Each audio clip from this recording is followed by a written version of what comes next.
Muito bem, chegando com a terceira parte do nosso estudo sobre o dízimo, agora falando dizimando no Novo Testamento.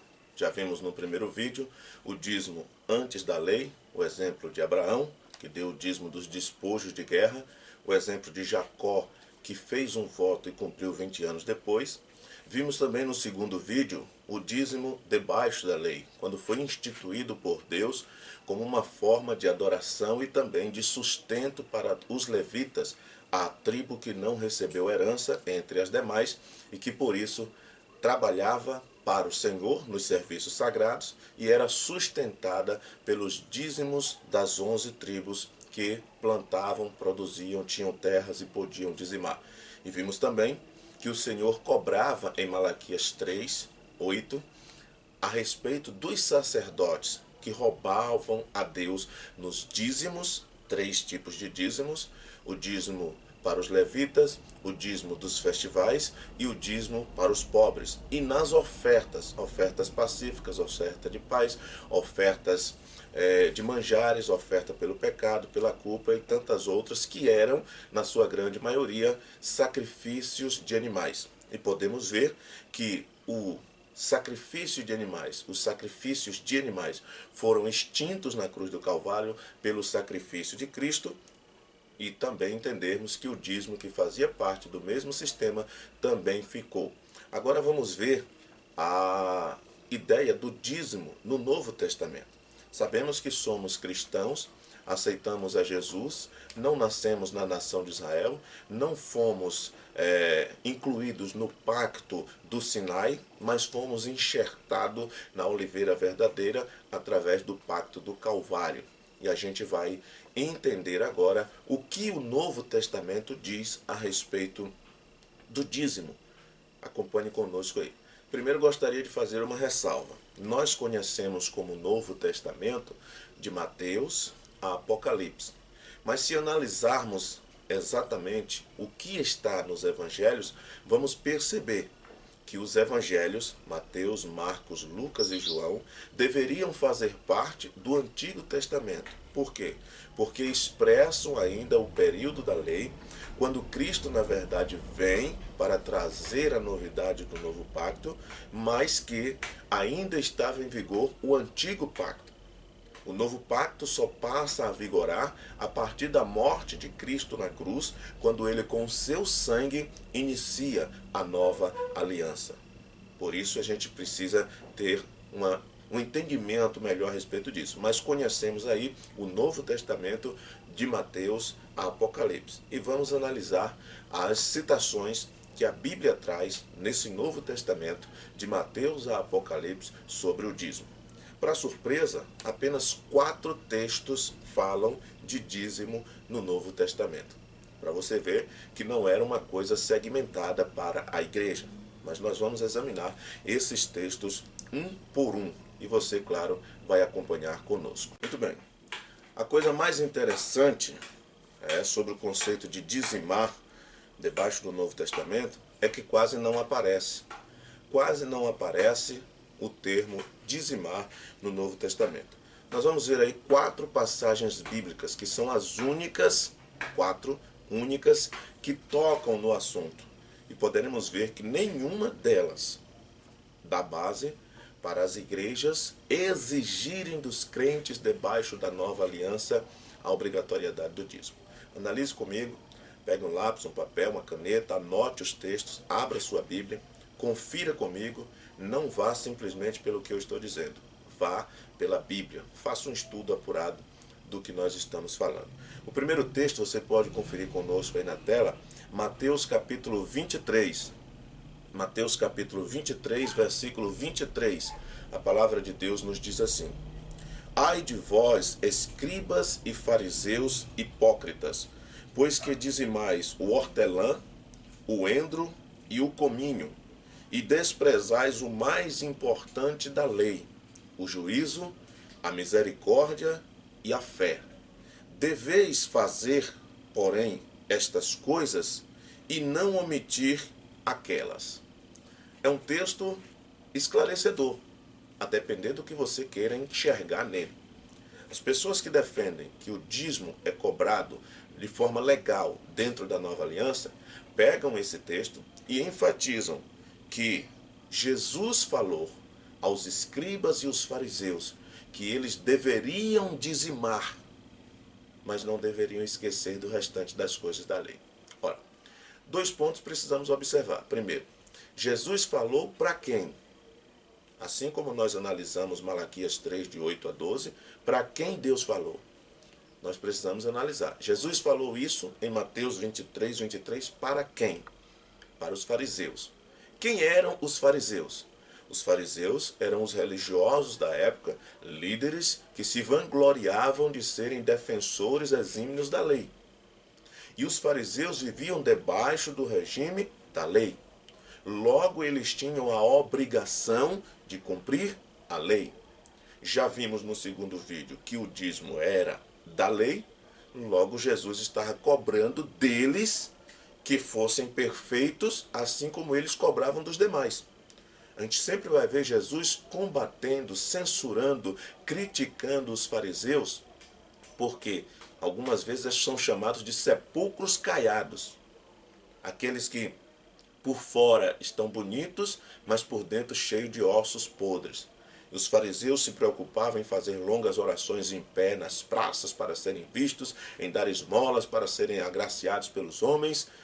Mas o que Jesus está tratando aqui nesse momento não é da questão do dízimo.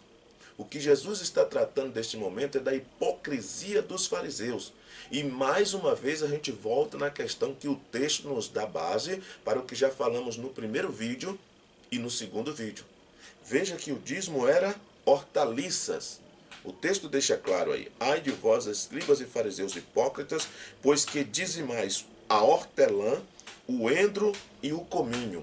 Hortelã, endro e cominho eram hortaliças cultivadas no quintal. O dízimo sempre foi cereais, mantimentos, coisas cultivadas no campo, animais. Nunca foi dinheiro. E até aqui nesse período também era assim, porque aqui ainda é o período do Velho Testamento. A lei ainda estava em vigor, Jesus não havia ainda morrido. Logo os fariseus foram censurados por Cristo, porque eles se vangloriavam de algumas coisas e deixavam outras. E você sabe que a lei dizia que se você cumprir toda a lei e falhar num só ponto, você é culpado de tudo.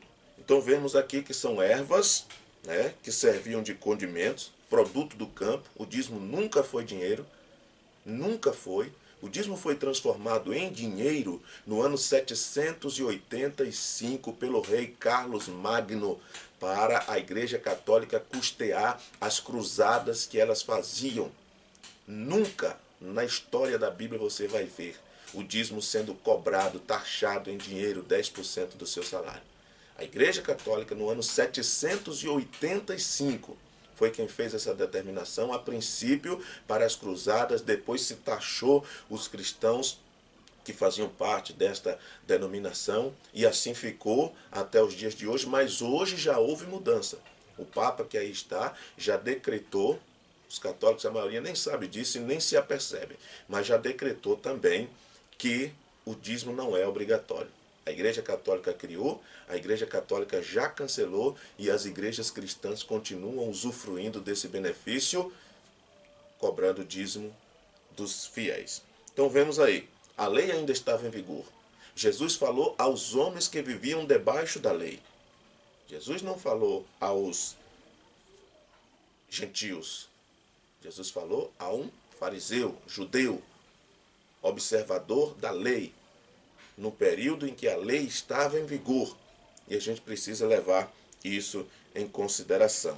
O novo pacto ainda não havia sido estabelecido. Cristo ainda não havia morrido. Essa é a verdade que precisamos entender. Ignorar o fato de que aqueles fariseus viviam sobre pactos e leis diferentes daqueles que o salvo vive no Novo Testamento é ignorar tudo. Nós vamos encontrar, como eu falei, há coisas que estão escritas na Bíblia que não é para o cristão cumprir. Já foram cumpridas em Cristo.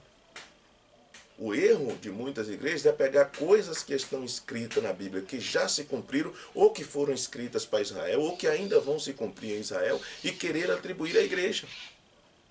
Então precisamos ter esse discernimento. Podemos entender, Cristo, através da sua morte, inaugurou um novo pacto, a nova aliança, que foi consagrada com sangue, confirmada com o sangue de Cristo. O pacto do Sinai foi confirmado com o sangue de animais.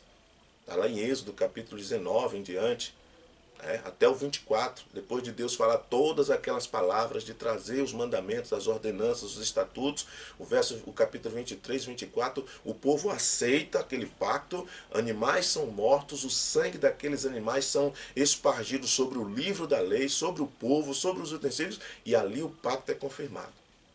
A morte de Cristo simboliza o início de um novo pacto, o fim desse antigo pacto. Então inicia-se com a morte de Cristo a nova aliança.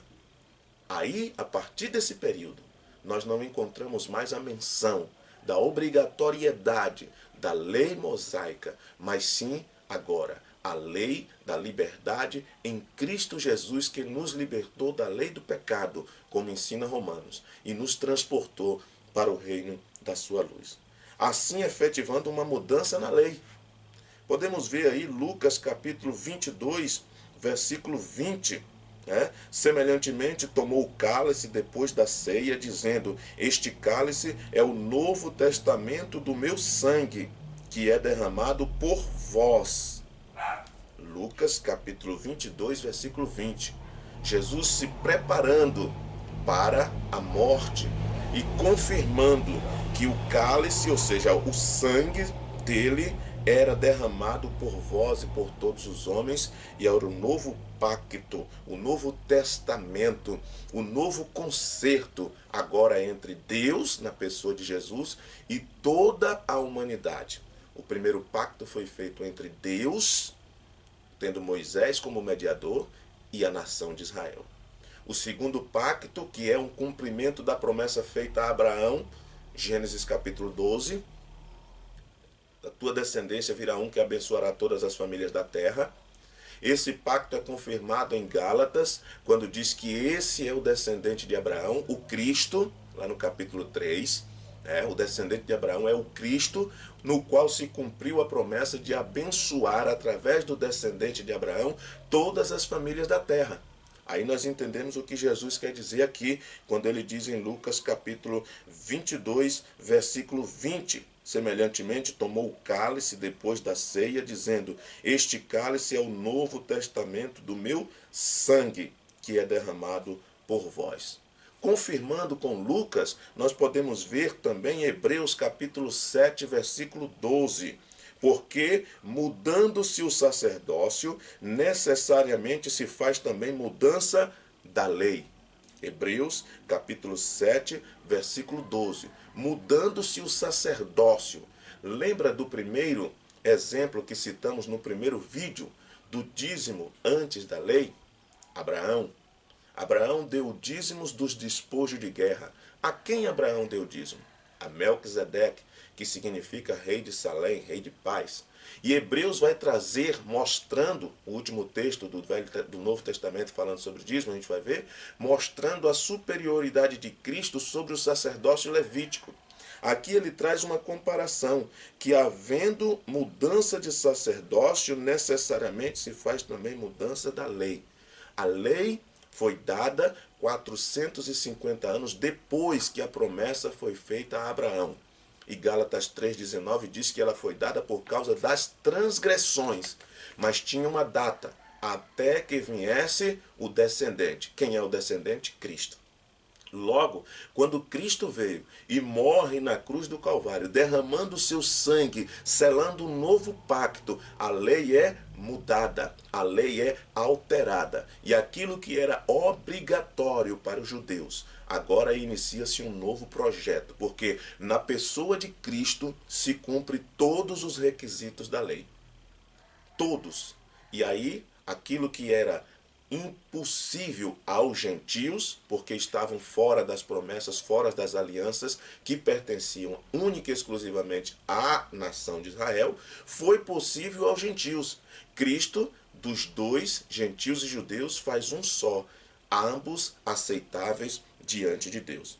Finalmente, notemos que o dízimo aqui mencionado não foi voluntário, em nenhum sentido da palavra. Jesus lhes disse que os fariseus deveriam dizimar o hortelã, o endro, o cominho, não é dinheiro. O hortelã, o endro, o cominho são hortaliças, plantações. Eles deveriam dizimar porque estavam debaixo da lei, debaixo do regime da lei, mas não deveriam esquecer das outras coisas da lei. Porque quem cumpre toda a lei e falha num só ponto é culpado de todo. Vamos ver outro texto? Lucas, capítulo 18, versículo 12. Acompanhe conosco aí na tela. Jejum 2 vezes na semana e dou dízimos de tudo quanto possuo. Nesta passagem, mais uma coisa é preciso a gente observar. Jesus está falando a respeito de quem? Fariseu. Sempre colocando os fariseus como exemplo para que a gente possa entender o que o texto está dizendo. Lembra que eu falei no primeiro vídeo e no segundo. Texto sem contexto é um pretexto para a heresia. Veja bem que Jesus está dizendo, fazendo uma analogia. 2 homens sobem ao monte para orar. Você pode ler o texto todo, você vai ver. Um era fariseu, defensor da lei, se orgulhava de ser correto, defendia que era exemplo. O outro era publicano. Os publicanos eram tidos como amaldiçoados pelos judeus, porque eram cobradores de impostos. Os dois sobem para orar. A oração dos dois é descrita. E Jesus dá ênfase aqui que o fariseu orava de si para si mesmo. Você pode abrir lá em Lucas 18 e você vai ver. E ele dizia, ó Deus, graças te dou, porque não sou como os demais homens, roubadores, dou dízimo de tudo quanto possuo, jejum 2 vezes por semana, e eu faço, e eu aconteço, e eu sou eu, e eu sou... Era essa a oração do fariseu. O publicano, por sua vez, pecador, reconhecendo sua condição de pecador, o texto diz que nem sequer levantava os olhos ao céu, mas batia no peito e dizia, Senhor, tem misericórdia de mim, pecador. E Jesus conclui essa passagem dizendo que o publicano desceu justificado, porque aquele que se exalta, a si mesmo será humilhado, mas aquele que se humilha será exaltado. O fariseu se orgulhava de dar o dízimo, de jejuar 2 vezes por semana, de cumprir a lei. Mas ele não entendia que aquilo era um orgulho da parte dele. Esse texto, em momento nenhum, Jesus está dizendo que os cristãos, debaixo da nova aliança, deveriam dar o dízimo.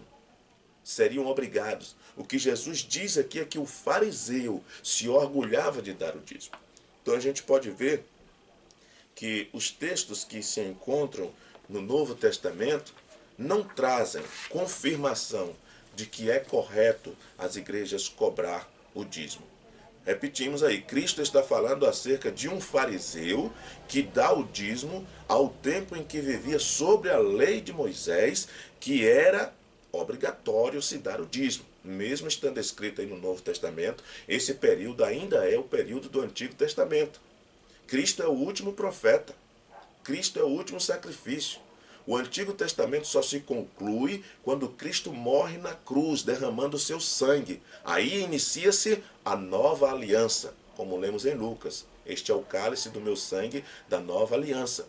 Até Cristo morrer, ainda é Antigo Testamento. Ainda está em vigor a lei, ainda está em vigor o pacto do Sinai, ainda está na obrigatoriedade dos dízimos e das ofertas alçadas e queimadas. Tanto é que quando os discípulos contemplam aquele templo, eles dizem entre si, olha que pedras, que construções. Jesus diz, vedes estas pedras e estas construções? Em verdade vos digo que não ficará pedra sobre pedra, porque aquele templo ia ser destruído. Aquele sistema sacrificial religioso ia ser aniquilado e substituído pelo novo pacto, que não precisaria mais de local, mas sim de consciência. É o que Jesus disse à mulher samaritana. Os verdadeiros adoradores adorarão o Pai em espírito e em verdade. A mulher samaritana tinha uma ideia. Os judeus dizem que é em Jerusalém, nossos pais dizem que é nesse monte. E ela perguntou a Jesus, Jesus diz, em verdade vos digo que nem em Jerusalém nem nesse monte, porque os verdadeiros adoradores adorarão o Pai em espírito e em verdade. Na nova aliança é assim, não tem local definido, não tem data, não tem hora definida, não tem dia definido. É em qualquer lugar, adorando a Deus em espírito e em verdade. Podemos ver então que o que Jesus falou nesses dois casos dos fariseus não foi para a igreja, e sim para os fariseus que ainda viviam debaixo da lei. O último texto que nós podemos ver é Hebreus, capítulo 7, do versículo 1 ao versículo 10. Vamos acompanhar aí pausadamente. Hebreus, capítulo 7, versículo 1 ao 10. Porque este Melquisedeque, aquele mesmo que Moisés, que Abraão deu o dízimo dos despojos de guerra, que era rei de Salém, que significa rei de paz, por isso é comparado, Cristo é comparado a ele, sacerdote do Deus Altíssimo, por isso Cristo é o sacerdote do Deus Altíssimo, como diz lá no Salmo, né? Não por juramento como foi com a tribo de Levi. O sentido do texto aqui é exatamente apresentar isso. Mostrar a superioridade de Cristo sobre o sacerdócio levítico. E a gente vai entendendo aí. Porque este Melquisedeque, que era rei de Salém, sacerdote do Deus Altíssimo, que saiu ao encontro de Abraão, quando ele regressava das matanças dos reis, e o abençoou, a quem também Abraão deu o dízimo de tudo, e primeiramente é, por interpretação, rei de justiça, e depois também rei de Salém e rei de paz. Prefigurações da pessoa de Cristo, rei de justiça, rei de Salém, rei de paz. Sem pai, sem mãe, sem genealogia, não tendo princípio de dias nem fim de vida, mas sendo feito semelhante ao Filho de Deus, permanece sacerdote para sempre. Considerai, pois, quão grande era este, a quem até o patriarca Abraão deu os dízimos dos despojos. Abraão deu os dízimos dos despojos da guerra, não dos seus bens. E os que dentre os filhos de Levi, da tribo de Levi, recebem o sacerdócio, têm ordem, segundo a lei, de tomar o dízimo. O dízimo era uma ordenança da lei. A igreja que cobra os dízimos hoje está vivendo no tempo do antigo pacto, exigindo de pessoas que vivem debaixo do novo pacto coisas que são cobradas para quem vivia debaixo do antigo pacto. Então vemos aí o verso 5. E os que dentre os filhos de Levi recebem um sacerdócio têm ordem, segundo a lei, de tomar o dízimo do povo, isto é, de seus irmãos, ainda que tenham saído dos lombos de Abraão.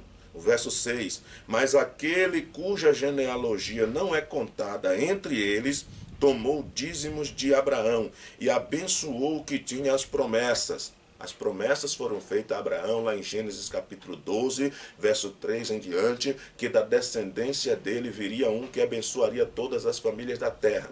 E Gálatas 3 confirma que esse um é o Cristo, o descendente de Abraão, no qual Deus preparou para cumprir as promessas de abençoar todas as famílias da terra. Tá certo? O verso 7. Ora, sem contradição alguma, o menor é abençoado pelo maior. O 8º. E aqui certamente tomam dízimos homens que morrem, os sacerdotes levíticos. Porém, ali aquele de quem se testifica que vive.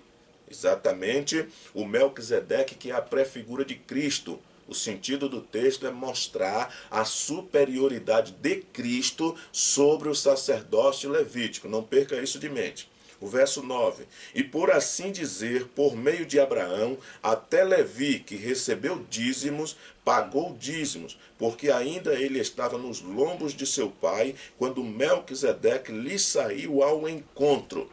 Um texto um pouco longo, mas fácil compreensão.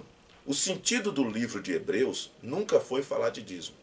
O sentido do livro de Hebreus, você vai abrir do primeiro capítulo, do primeiro versículo ao último, você vai entender. É mostrar a superioridade de Cristo sobre o regime da lei, sobre o sacerdócio levítico, sobre Moisés, sobre os costumes, apontando que tudo aquilo era sombra das coisas que haviam de vir.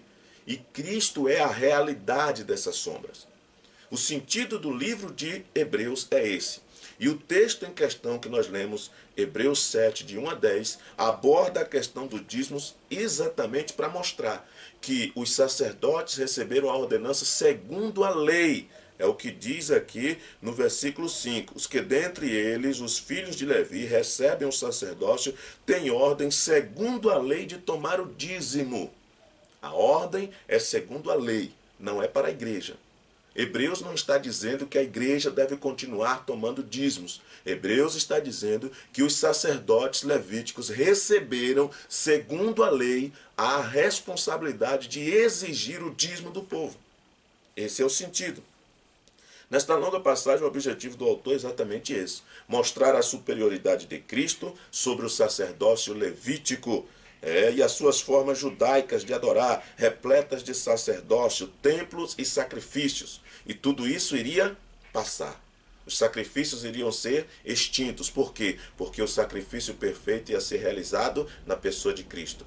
O templo, o local de adoração iria ser extinto, porque agora a Bíblia nos diz que nós somos templo do Espírito Santo de Deus. Como Jesus disse à mulher samaritana, nem em Jerusalém, nem neste monte, mas chegou a hora, e agora é, que os verdadeiros adoradores adorarão o Pai em espírito e em verdade.